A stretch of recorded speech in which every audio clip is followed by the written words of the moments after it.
Well, good evening, everyone, and welcome to the 15th edition of the Women Supporting Women platform and the final installment of the special limited The Writer series. We close the series tonight with a very special guest, one of the most resilient and courageous women I've had the pleasure of meeting, and I cannot wait to interview her. My name is Nadine. I am the founder of the Second Wind Facebook group for women empty nesters who are reconnecting with their passions and dreams and putting joy back in their lives after the kids have left the nest. Tonight, we continue to provide a space for the writers of the Second Wind community to share their personal stories, their beautiful gift of writing, and entertain us with samples of their own literary work. My guest tonight is Ajhae Ellis-Small, a mentor, author, entrepreneur, and ordained minister whose life reflects redemption in motion. A former Las Vegas vocal performer who says she left the glam and the glitz of the strip for God's pulpit, AJ now uses her voice to awaken purpose in women. Through her ministry, Use for Hope, she leads online support communities helping women heal from the grief of abortion and thrive after trauma. As a survivor of domestic violence and a suicide attempt, AJ does not speak from restoration from theory. She speaks from lived redemption. AJ believes a second wind is not accidental. It is the breath of God restoring strength, purpose, and vision for what is still ahead. I love this woman. Welcome to the second wind. Oh, thank you so Get much. the bug. Second win. And the Women Supporting Women platform, AJ, I am so honored to have you here as your story is as fascinating as it is inspiring. Thank you so much. I am so happy to be here. I feel honored for the invitation. Oh, absolutely. AJ, let me start by saying this. Your life, at least at first, reads like a Hollywood story. So please tell us a little bit about yourself, about your family, and where you're from. Oh, okay. That's the easy part. So, Yeah. I was raised by a single mother. She is an amazing mom, and all of the qualities that most people like about me, she instilled in me. She was a hard worker. She loved intensively, and she was and still is my biggest cheerleader. Like there was nothing that I didn't think there was anything I couldn't do because my mother was always there encouraging me.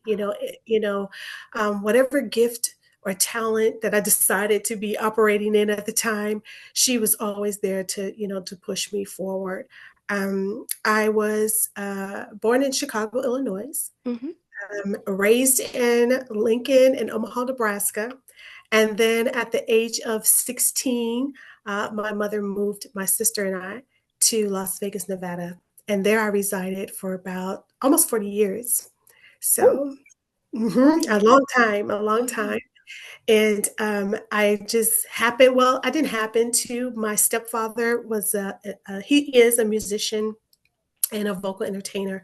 And yeah. they were looking for a background singer. And he was like, my daughter, she can sing, she can dance, and she's cute. So that's kind of how I got the job, and I just, I left everything behind at that point because I didn't know that I could make money doing that and really good money doing that. Yeah. And so that was all that I wanted to do until God called me into ministry. Oh, this is wonderful. I'm going to just ask you a question. I'm going to go back to this wonderful, eventful life of yours, but I just wanted to ask you, being that this is a community of women empty nesters, you mentioned you have a sister, but you also have a daughter, Mhm. right? She's Mhm. your only child, right? No, I have a son as well. Oh, you have Yeah. a son. Okay, Mhm. wonderful. I have So a I son and wanted, okay, wonderful. I wanted to know, how it was, to raise your kids in Las Vegas. They were raised in Las Vegas? yes. And, Born and raised. And yeah, yeah.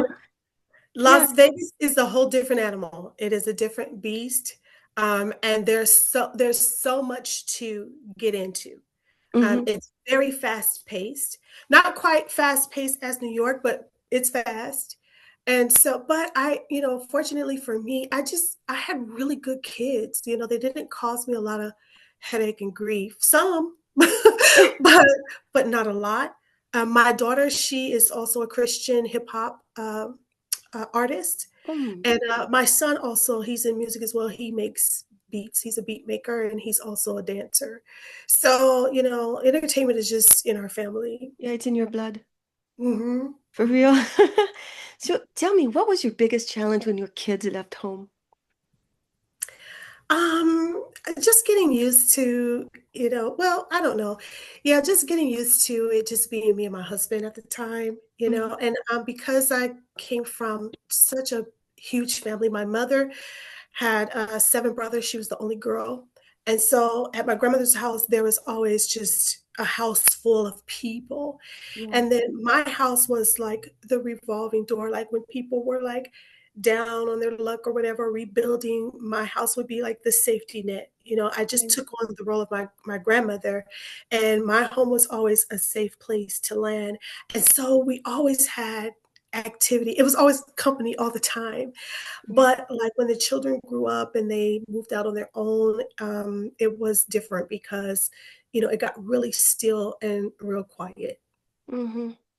Oh, I can imagine how that must have felt. So how did you move on? I mean, I've read that you are a story midwife, AJ. Um, How yeah, did that come about? well, I've always been a storyteller. Yeah.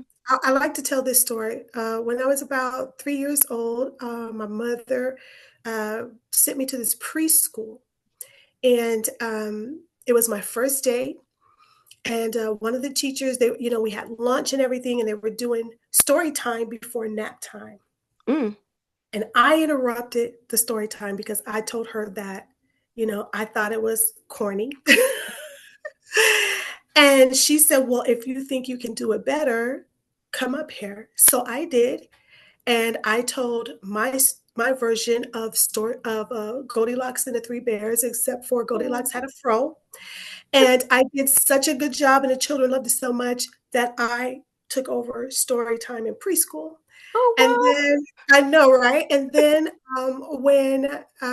when I was older, like I think it was like 6th grade, and my baby sister was going to the same daycare. The same teachers were there, and they had an after school program. So I would come there after school, and I got to do story time again. So wow. Oh, wow. me and words, we go way back. Mhm. Oh, what wonderful. But so that's what a story midwife, I mean, what does a story midwife do? But what I do is I really just help women birth the story that's inside of them. Oh, Especially when it's when you're telling your life story, when you're telling the things that you have, persevered through, the obstacles that you've overcome, whatever it is that you survived, the lessons that you learned. mm, I just help women bring that out and own their voice. A lot of women who come from a background that's similar to mine, we spend a great deal of our lives in silence, holding secrets. yes. And so it's difficult to, give yourself permission to own your story and not Yes. care what anybody has to say about how you perceived your lived experience. Yes. Absolutely. People, women do need their voice. Mhm. It's oh my goodness. I understand your mother is also a writer. Yeah, so now my mom she's the playwright, okay? She's a Um, playwright. my mother, she's been writing plays since, I don't know, since I can remember. And actually, when my mother and I first relocated to Las Vegas, there was one of the churches was a very huge church, very Mm-hmm. well known, and they were putting on this production. And my mother and I got cast as mother and daughter in the play. Mm-hmm. Um, and we did such a phenomenal job. And I think it was because we were new and people didn't know who we were. They didn't have any preconceived notions. So we just embodied the characters.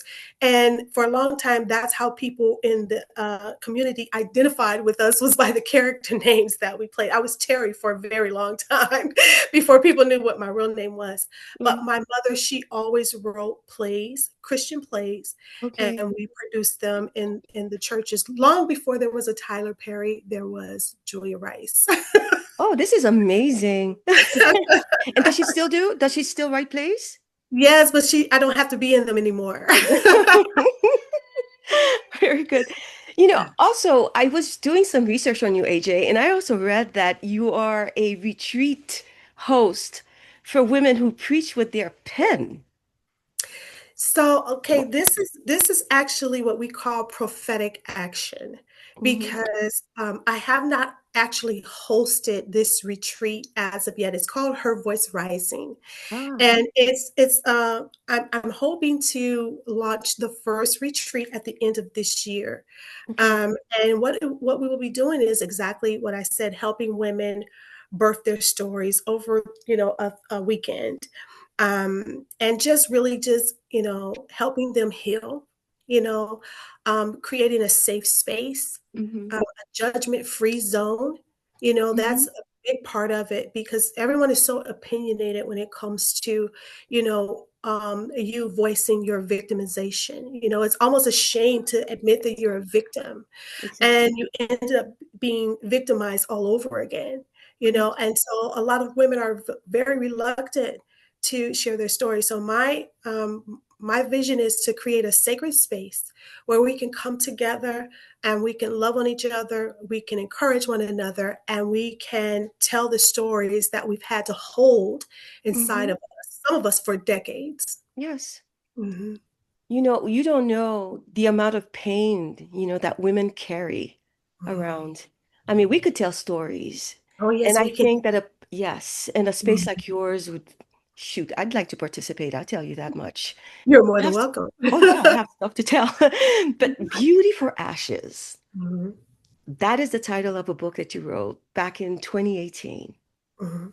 It's a book that you said that you weren't sure that you wanted to publish. Absolutely. That is true. That is Tell true. us about that book. Tell us why you weren't sure. Because you're talking So about women owning their voices, right? So let's talk about that. yes. So at that point in my life, Hmm. when I wrote my first book, Hmm. that was out of obedience. It was not a Christian book. Okay. And but for whatever reasons, God wanted me to use that book as a key Hmm.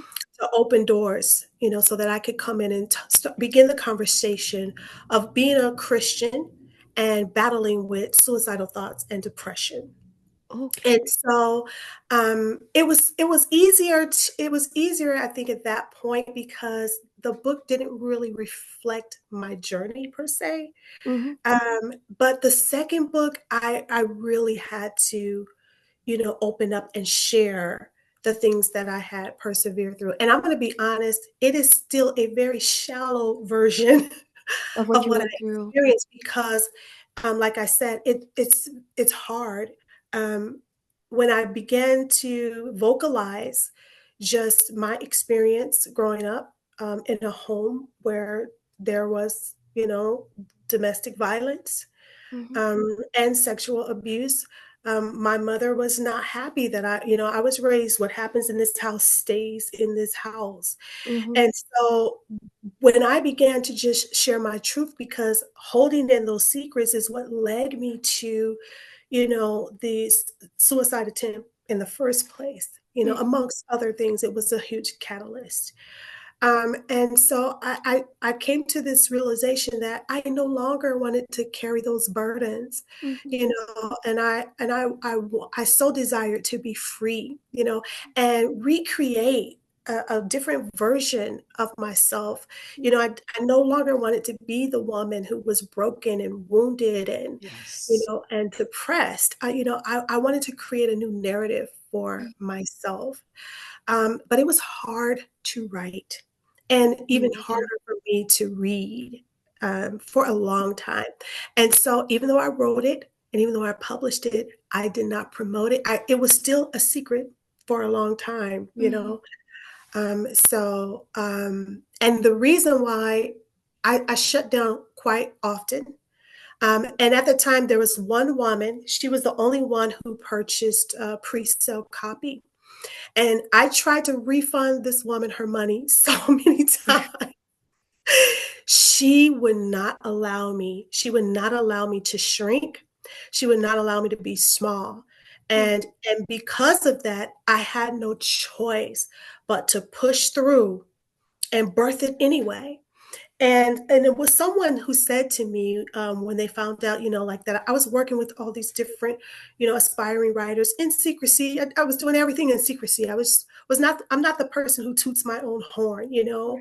I'm so comfortable in the background. Okay. But she was like, she's the one who gave me the title. You're a story midwife. You're helping women birth their stories. And I thought, that's an interesting way to look at it. I think I like that. Mhm. I'm going to ride with it. Yeah. So, So you wrote that book in a silo by yourself? No one helped you with it at all? oh, no, just me. Yeah, I'm going to be honest. I think it's obvious that I had no help. Oh. I did the best with my first two books, I did the very best that I could.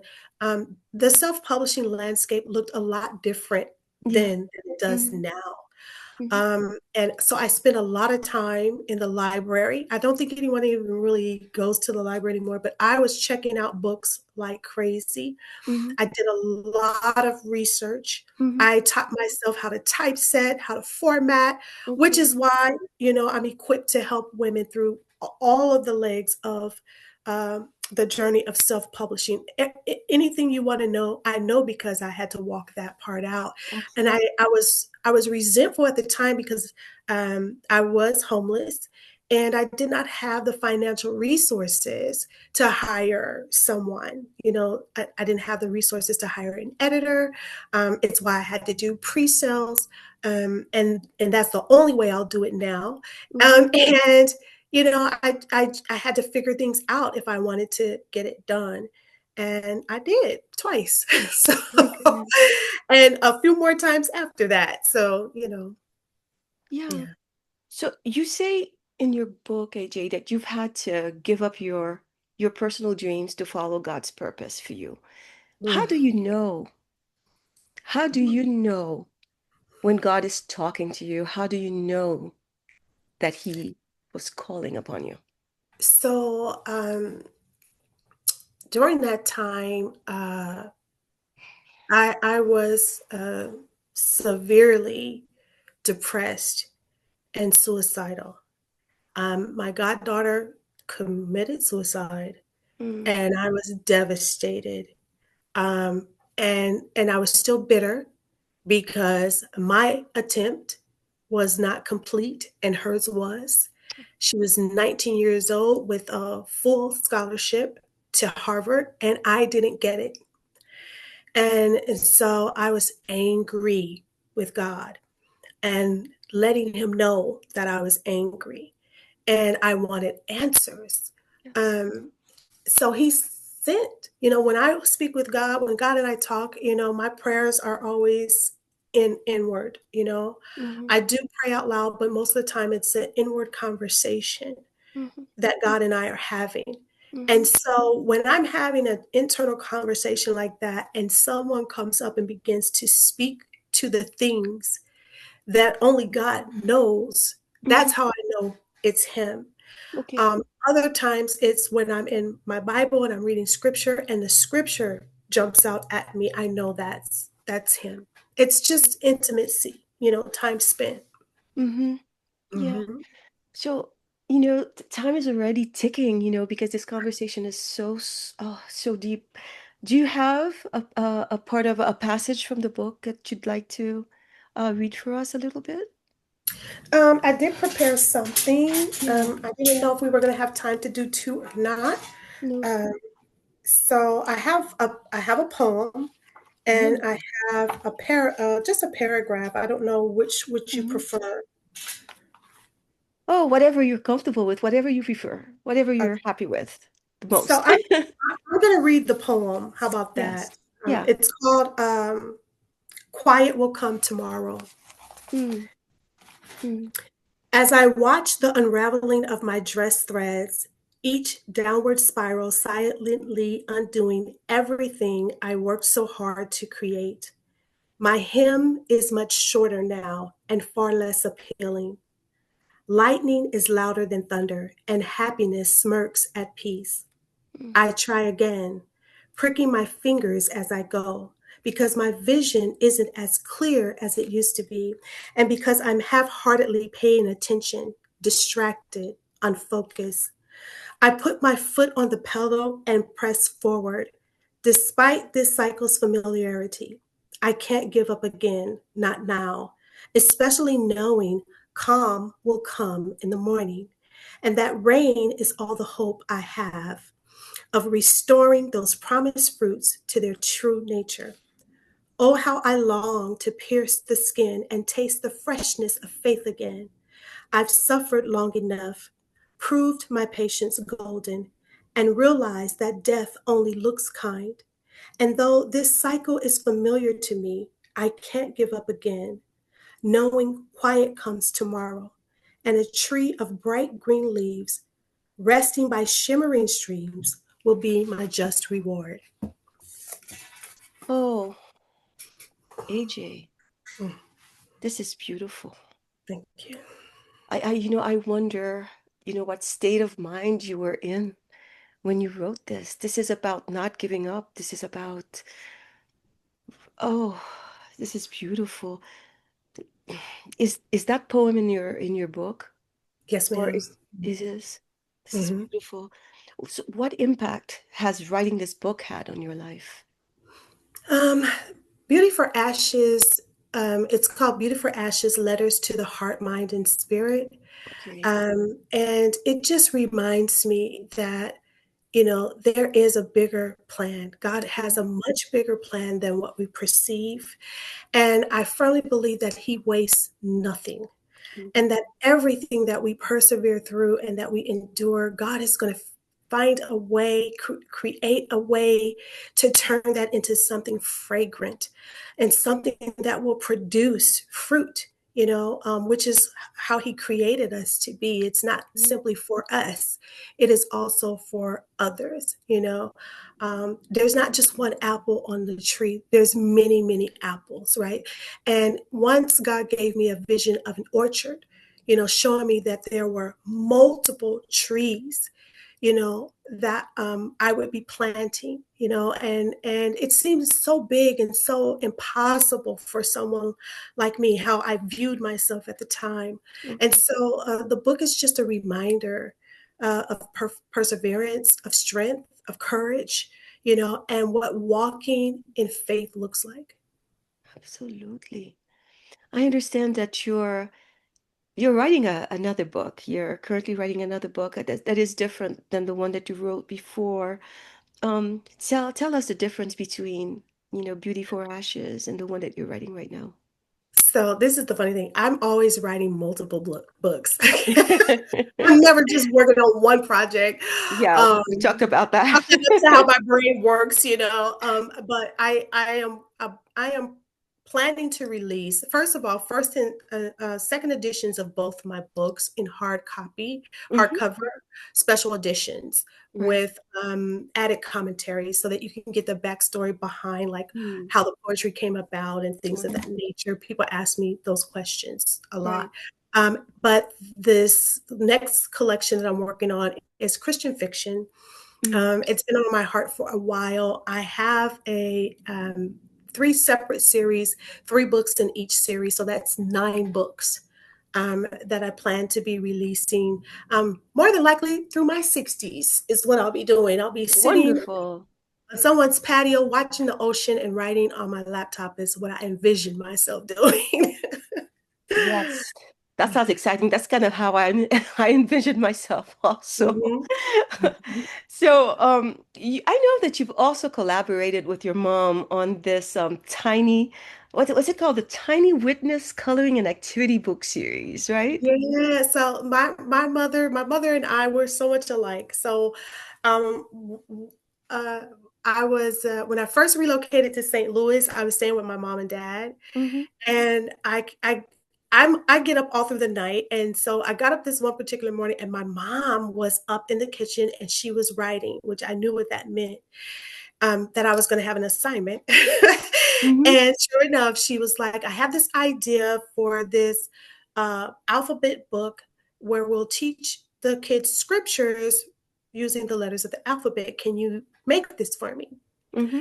And so I did, and then she said, "Oh, I have another idea for another book." Mm-hmm. And so she just kept giving me ideas for books, and so I kept turning these books into coloring and activity books. Mm-hmm. One of the books has like the story of Daniel and the lion's den, and Oh. the Hebrew boys inside of it, and they can, write draw their own pictures. Just encouraging the children to express themselves creatively, Mm-hmm. and to root them in the Word of God. So it was a lot of fun, and I got to make cartoon characters out of me and my mom. So Oh, that's nice. So this is yeah. that takes you back a little bit to the play, her playwriting, Oh right? yes. Yes, yes, yes, yes, yes. Like full Yeah, we have circle. we have we have a couple more editions for that Mm-hmm. series that will be coming out this year as well for Okay. her and I. Hmm. Right. Because I think you said that the what's coming out now is for older kids because your mom Yeah, felt that they were a little they bit, felt left out. They felt yeah. left out. And so we had to create something for middle school. And then the adults felt left out too. And so I created something for the adults as well. Oh, that's beautiful. Mhm. Well, AJ, you're such an accomplished woman, and today you are the editor-in-chief of Be Well Travel and Lifestyle magazine. Yes. God How is so did you amazing. how did you go from how did you end up with Be Well and the beautiful founder who's with us in the audience tonight? So here's the thing. So I call her my partner in purpose. She's also my coach, Waniata Carter Foster. Like, I wasn't even in St. Louis at the time that she reached out to me. I was in Wichita, Kansas. She wanted me to help her birth a journal that she had on her heart. Hmm. And I started watching her. At the time she was going to this convention, and I saw all these women in the room, and I was like, what is this? What is going on? And so we started talking about the travel industry and whatnot. And Hmm. Director Carmen has this what do I call it? It's called 4040, where for 40 days, 40 nights, these people get together, and she just pours into them to help. It's for solo entrepreneurs, Hmm. and she just equips them to help them be better at what it is that they're doing, whatever their business is. It's Hmm. not necessarily just travel. And so I think might have been maybe the third one, and Winey was like, AJ, you should have been in the room. You missed it. Director Carmen, she's looking for a person to help her with the magazine or whatever. And I was telling her about you. And Hmm. I was like, you know what? I'm not going to worry about it. I said, when you're in the room, I'm in the room. And if this is an opportunity for me, it will come back around. So when 4040 came back around, I made sure I was in the room just because I wanted to see what it was about. Right. And she had been talking to me about Director Carmen since even before I came into the business. She was talking to me about her because she felt like what I wanted to do was in alignment with what Director Carmen was already doing. And she was absolutely correct. Okay. And so I had no idea that Director Carmen had been watching me. She'd been watching my posts. She had just been tapping in.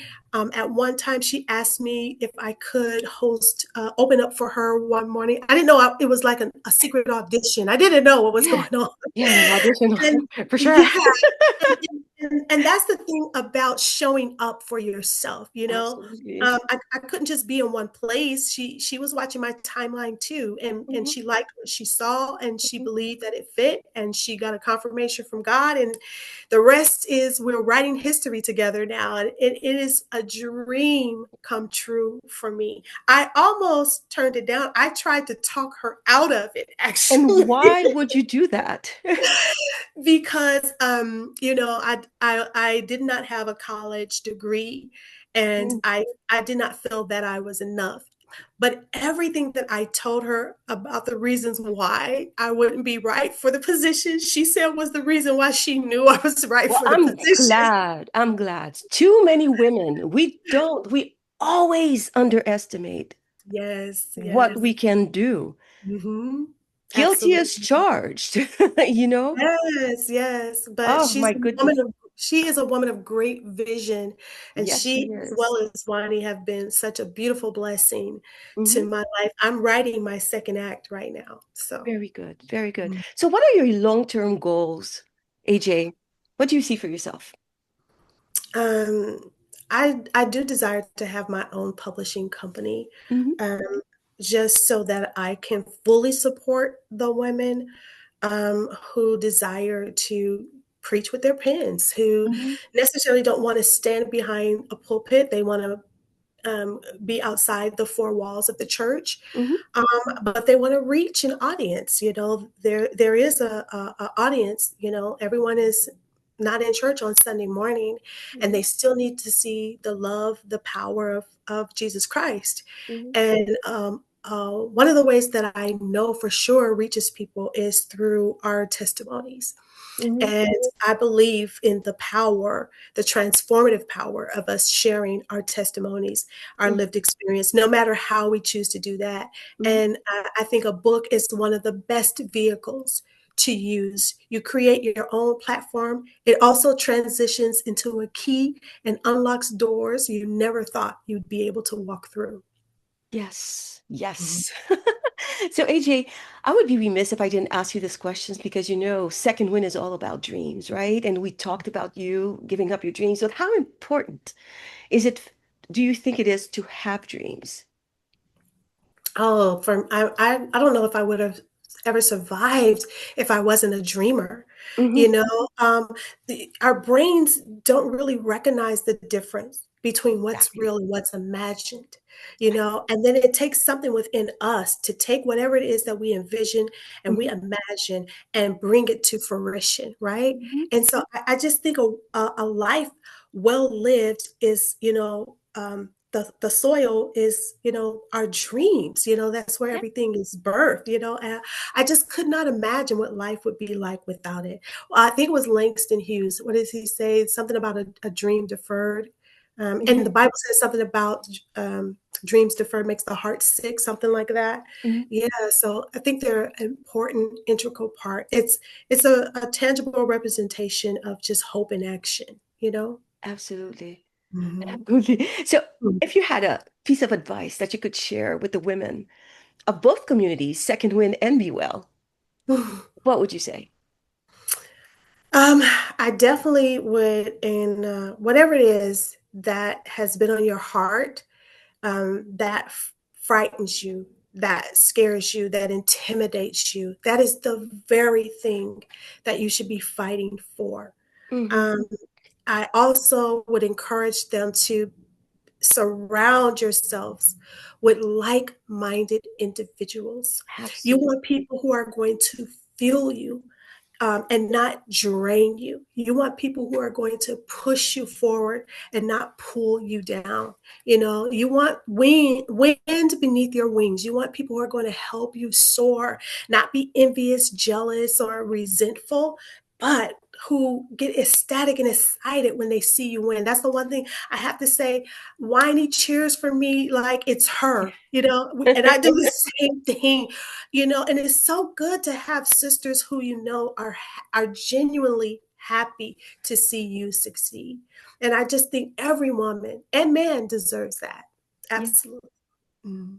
Well, thank you very much. Thank you very much for that. I'm going to take that as the last question because we are running out of time. And it's so Mhm. sad because I had more questions for you, AJ.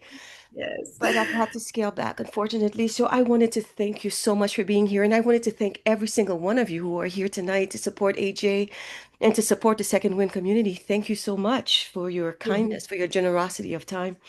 So for those who are not in Be Well, the who would like AJ's contact information, I will be posting this replay afterwards inside the Second Wind Facebook group and also on our new YouTube channel. I will be dropping AJ's contact information. Anybody who's interested in writing, who want help, who need help publishing, AJ is your girl. I am. And I'd like to, hope to see you all again as I because this ends, like I said, the writer series. So we'll resume our regular women to women, women supporting women platform at the end of next month. That will be March 27th, and I will have as a special guest Janet Farmer, who will be presenting her business. So until then, thank you all. And like we love to say at Second Wind, always dream big. Thank you, Yes. all of you, for being Thank here you so tonight. much for having Thank you, me. AJ. Oh, my God. Thank you. You're welcome. All right. Very good, twin. Very good.